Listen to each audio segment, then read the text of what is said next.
मैं अजय कुमार, आप सभी का आईसीसी कोचिंग सेंटर में स्वागत है।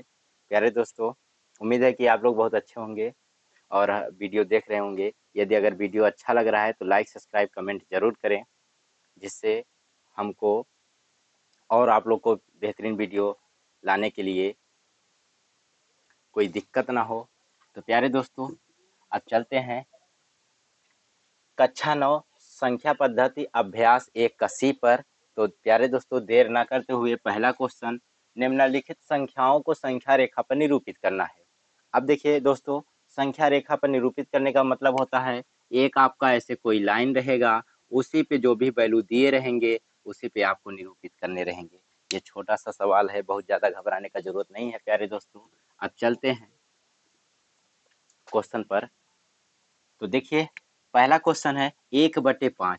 तो सबसे पहले इसको संख्या रेखा पर निरूपित करने के पहले इसको डेसिमल यानी दशमलव के रूप में बदलना है। तो 1/5 को दशमलव के रूप में बदला जाए तो यहाँ पे प्यारे दोस्तों 5 से भाग देंगे, 1 में नहीं जाएगा, तो यहाँ पर 0 दशमलव बढ़ा देंगे, यहाँ 0। अब 5 के पहाड़ा में इसको कितनी बार, 2 बार, तो यहाँ पे 10 हो गया। देखिएगा, तो आपका जो राइट आंसर होगा 0.2। अच्छा दोस्तों, ये बताओ 0.2 0 से तो बड़ा है किंतु 1 से कम है। 1 से क्या है दोस्तों, कम है। तो प्यारे दोस्तों, अब क्या करेंगे, सबसे पहले एक संख्या रेखा खींच लेंगे खूब अच्छे से, उसके बाद यहाँ पर लिख लेंगे।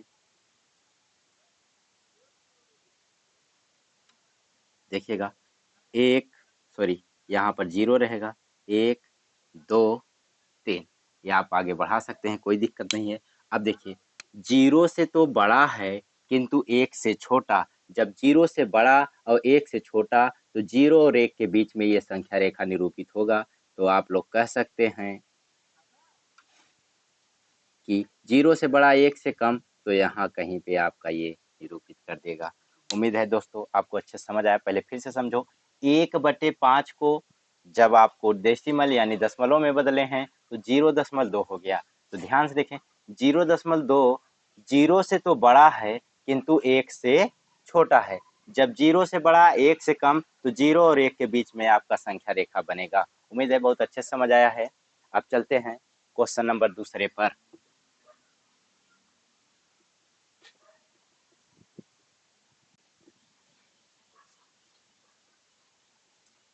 क्वेश्चन नंबर दूसरा क्या क्या है, क्वेश्चन नंबर दूसरा क्या कहा है प्यारे दोस्तों, क्वेश्चन है -2/5। अब सबसे पहले इसका क्या करेंगे, सबसे पहले इसको चेंज करेंगे। ये -1 से तो बड़ा है किंतु 0 से छोटा है। -2/5 1 से बड़ा है किंतु 0 से छोटा है। तो अब इसको कैसे करेंगे, एक संख्या रेखा खींच देंगे।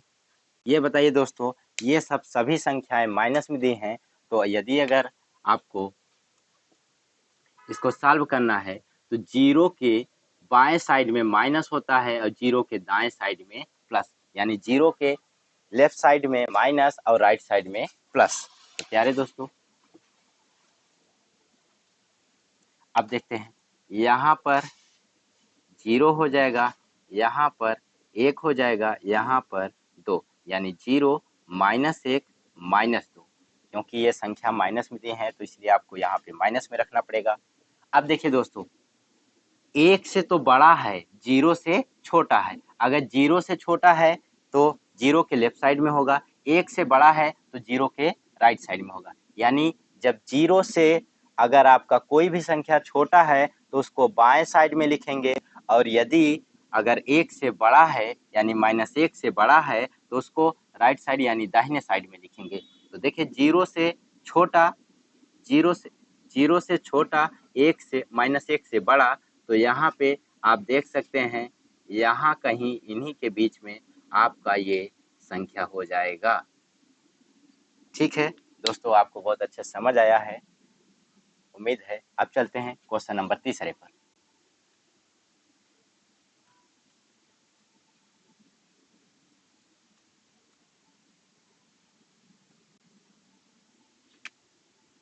क्वेश्चन नंबर तीसरा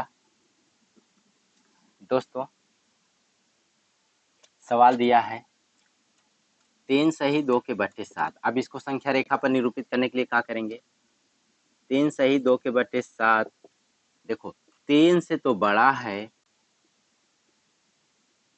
किंतु 4 से छोटा है।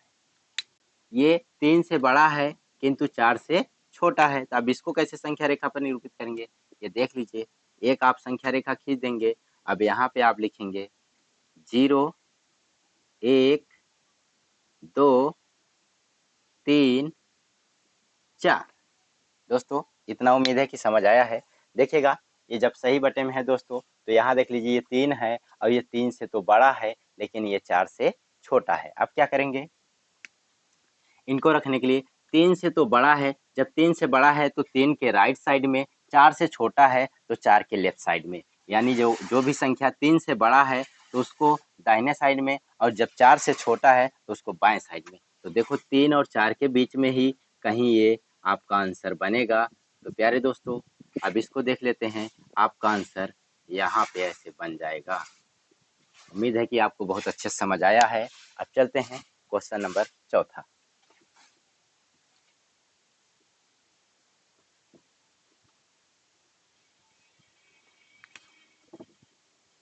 क्वेश्चन नंबर चौथा, क्वेश्चन नंबर चौथा दोस्तों कहा है 8 के बटे में 3।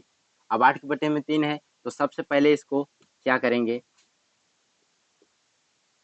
सबसे पहले इसको दशमलव, यानी चाहे दशमलव में बदल लीजिए चाहे डेसिमल में बदल लीजिए, तो डेसिमल में बदल लेंगे तो आसानी होगी, और सही बटे के रूप में बदल लेंगे तब पर भी कोई दिक्कत नहीं है। तो आप देख लीजिए, इसको सही बटे में ही कर देते हैं। तो 3 से भाग देंगे 8 में। अब यहाँ देखिए प्यारे दोस्तों, 3 का पहाड़ा ऐसा पढ़ो कि 8 से ज़्यादा ना जाए, तो कितनी बार पढ़ेंगे? 2 बार। तो यहाँ पे 6 होगा, यानी 6 होगा, तो यहाँ पे आपका ये 2 बच गया। ये दोस्तों आपके शेष फल होते हैं, ये आपके भागफल होते हैं, और ये आपके भाजक होते हैं, और ये आपके भाज्य होते हैं। अब देखिएगा, जब भी इस टाइप को अगर सही बटे में लिखना है तो शेष फल जो होता है हमेशा अंश के रूप में लिखा जाता है, और जो भागफल होता है वो हमेशा सही के रूप में लिखा जाता है, और जो आपका भाजक होता है वो आपका हर के रूप में लिखा जाता है। यानी आपका शेष फल आया है 2, और आप जिससे भाग दिए हैं वो है 3, और जो भागफल आया है वो आपका 2। उम्मीद है कि ये आपको समझ आया है बहुत अच्छे से। अब देखिएगा, अब इसको कैसे करेंगे? देखिए, ये 2 सही 2 के बटे 3, यानी 2 से तो बड़ा है, 2 से तो बड़ा है किंतु 3 से छोटा है। अब क्या करेंगे? यहाँ पे एक संख्या रेखा ऐसे खींच लेंगे आप, और यहाँ पर 0 1 2 3 4 हो गया प्यारे दोस्तों। अब देखिएगा, 2 से बड़ा है किंतु 3 से छोटा है, तो क्या करेंगे? 2 से जब बड़ा है और 3 से छोटा है, 2 और 3 के बीच कहीं पे आपका ये आंसर बनेगा, तो आप समझ सकते हैं। तो लगभग यहाँ पे आपका ये 2 सही 2 के बटे 3 ये आपका राइट आंसर हो जाएगा। उम्मीद है बहुत अच्छे से समझ आया है। अब क्वेश्चन नंबर दूसरे पर चर्चा करते हैं। इतना बहुत अच्छे से आपको समझ आ गया होगा। दोस्तों अगर वीडियो अच्छा लग रहा है तो लाइक, सब्सक्राइब, शेयर, कमेंट जरूर करें। चलें, सवाल नंबर दूसरा है, कहा है निम्नलिखित संख्या, निम्नलिखित परिमेय संख्या, निम्नलिखित, हाँ चलिए, निम्नलिखित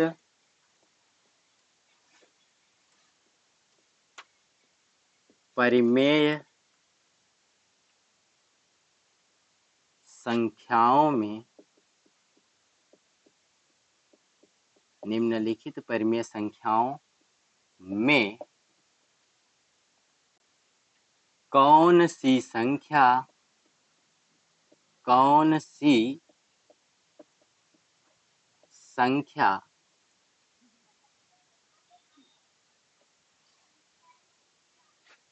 शांत दशमलव के रूप में निरूपित है। तो दोस्तों आपके सामने क्वेश्चन है, निम्नलिखित परिमेय संख्याओं में कौन सी संख्या शांत दशमलव के रूप में है। शांत दशमलव के रूप में किसी भी संख्या को ज्ञात करने के लिए आपको बहुत सिंपल और आसान भाषा में इस क्वेश्चन को समझा सकते हैं और आप समझ सकते हैं। तो देखिएगा 1/20, 1/20 है। अब इससे ये पूछना है कि ये शांत है कि नहीं है। तो देखिए प्यारे दोस्तों, अगर आपको शांत दशमलव चाहिए तो अब देखिएगा, जैसे आपको दे दिया है 1/20, तो दोस्तों इसको अगर 20 को आप तोड़ोगे तो 2 गुणते 2 गुणते 5 यही टूटेगा, तो लगभग 2 की पावर इतना आप कर सकते हैं। तो अब देखिएगा इसका नियम क्या है। शांत दशमलव में ज्ञात करने के लिए आपको एकदम सिंपल भाषा में बता दे रहे हैं, वह संख्या जिसके गुणनखंड में 2 और 5 आ जाए या फिर 5 अकेले आ जाए, वो संख्या शांत दशमलव के रूप में निरूपित होता है। जैसे अब देख लेते हैं, इसको आप 20 लिख सकते हैं। 20 को आप अगर तोड़ेंगे तो 2 गुणे 2 गुणे 5, ये देखो प्यारे दोस्तों 2 और 5 आ गया है। तो यह संख्या आप कह सकते हैं कि 1/20 शांत दशमलव को निरूपित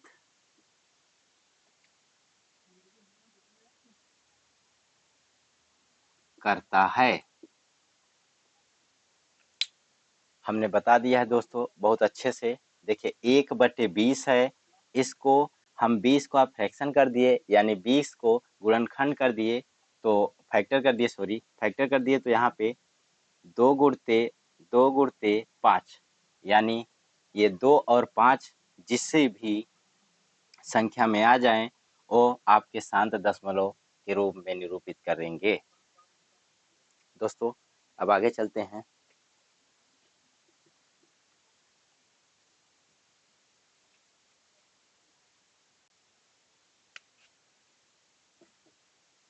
क्वेश्चन नंबर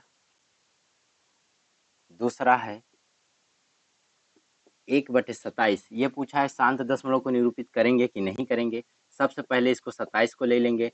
27 को क्या लिख सकते हैं, 3 गुणे 3 गुणे 3। तो दोस्तों आप बता सकते हैं, अभी मैंने बताया जिसके गुणनखंड में 2 और 5 आए वो आपके शांत दशमलव होंगे। अगर आपका 2 और 5 नहीं आ रहा है वो आपका शांत दशमलव नहीं है। तो यहाँ पे देख सकते हैं 1/27, यहाँ 27 है, 27 का हमने फैक्टर किया, यानी 27 का गुणनखंड किया तो 3 गुणे 3 गुणे 3 हुआ। तो आप कह सकते हैं 1/27 शांत दशमलव को निरूपित नहीं करता है। चलते हैं अब आगे क्वेश्चन नंबर तीसरे पर।